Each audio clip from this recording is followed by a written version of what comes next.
Hi guys, what's up and welcome back to my YouTube channel. It's your girl Esther. Guess what guys, it's another Sweden day and we're going to be diving right into this video I came across titled Who Sank the VASA? If you could remember, the other day I reacted to a video about the Swedish warship VASA being found after 300 years in the sea. Okay, so let's react to this and let's find out exactly who sank the VASA.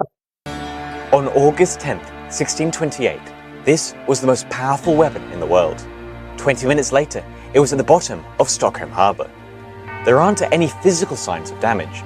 The wood hasn't been set ablaze, ripped apart by a reef, or blown apart with cannons. So why did this warship never see war? Who sank the VASA? Really? Who sank the Let's VASA relive actually? the fateful day of the sinking. After being dragged along the eastern shorefront from the Stepsgarden shipyard, the Vasa was ready to take sail. Named for his family, the Vasa dynasty, King Gustavus Adolphus of Sweden was anxious for it to join him fighting in the 30 Years' War.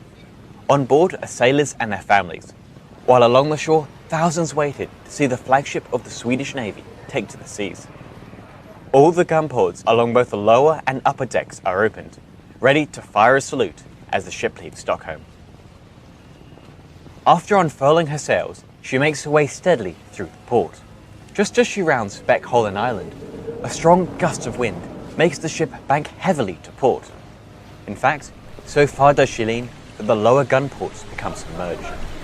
As water rushes in, the fate of the ship is sealed, and she sinks in a matter of minutes. Since they hadn't gone very far, most of the passengers and crew make it safely back to shore, where the captain is immediately arrested. Sofring Hansen swears that everything had been tied down properly and that his crew was sober. So if the sailors weren't to blame, why did she sink? Exactly. What happened? All ocean vessels operate under the same two forces, weight and buoyancy. To see how these interact, I've created this demonstration. The top tank is filled with water. If any of it gets displaced, it's going to spill out and into the larger container. We'll be able to measure the weight of displaced water using a set of scales. This is an analogue for the Vasa ship. It weighs in at precisely 37 grams. When we place it into the tank, some of the water spills out. How much water? 37 grams of it. Wow. We're now adding in some cargo, about 65 grams of it. The extra weight pulls the boat down further, but it doesn't sink. At the same time, more water spills out. How much water? About 65 grams. 65. As you can see, the mass of water displaced is always the same as the mass of the object. That's because displaced water generates buoyancy, which is opposed by the object's mass, which generates weight.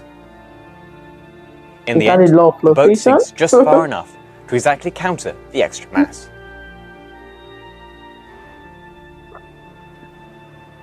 It was 1625, and King Gustavus had a problem.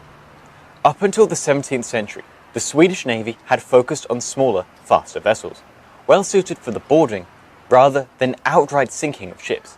However, as cannon technology advanced, he saw an opportunity for a new type of warfare. When, during the height of the 30 Years' War, 10 of his ships sank during a storm, Gustavus informed his shipwrights that they would be building a new flagship, using the latest in technology. The Vasa was equipped with 64 cannons across 2 gun decks, including 48 of these 24-pounders. At the time, this was the Baltic's largest concentration of artillery on a single vessel. But flagships aren't just about firepower, they're also political statements. You can see on this 1/10 scale replica the brightly coloured ornamentation of the Vasa. Scenes from Roman and Greek antiquity are intertwined with figures from the Old Testament, as well as ancient Egypt. All of this propaganda and extra cannons puts a lot of mass high up in the ship. Just having equal forces isn't enough. They've also got to be balanced. In its initial configuration, our boat is really stable. That's because the cargo makes the weight force act through a point that's lower than the buoyancy force. If we tilt it to the side, these forces generate a restorative torque back to the center. On the other hand, if we were to increase the height of the cargo, then it's a lot less stable. buoyancy acts through the same point, but now the weight force is much higher up. If the ship tips even a little, then this tilt gets magnified.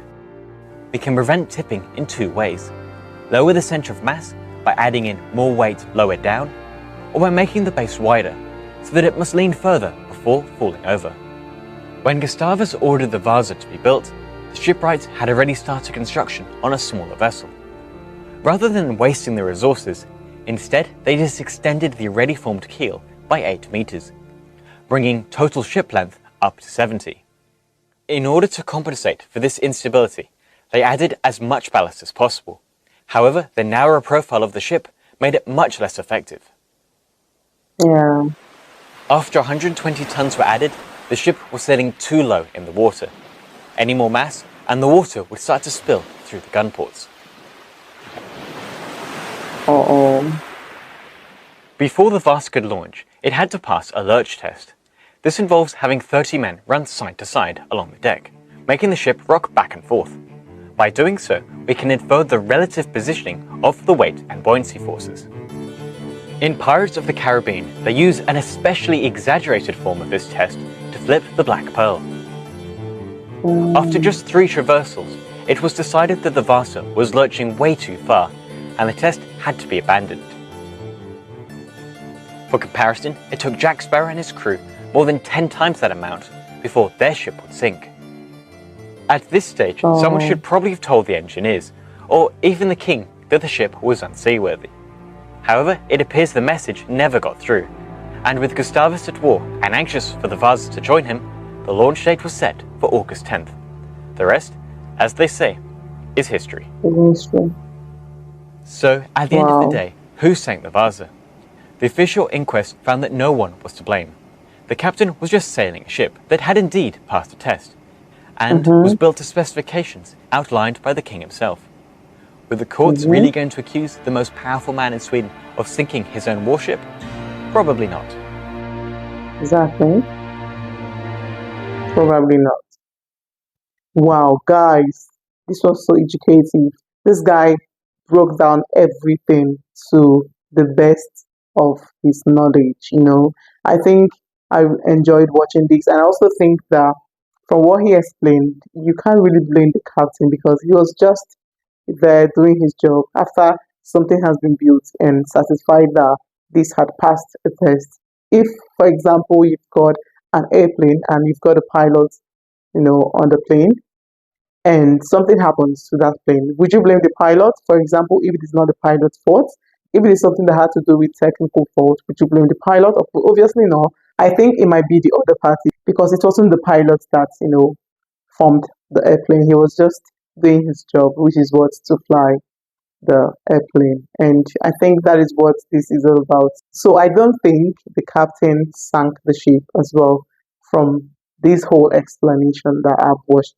So if you think otherwise, let me know in the comment section. And why do you think that way? Do you believe he sank the ship, or do you think it's technical fault? Either ways, let me know in the comment section. Okay, thank you for watching, guys. Don't forget to share, like my videos, and also subscribe so you can keep me motivated. Stay tuned, guys. Till see you in the next video. Bye.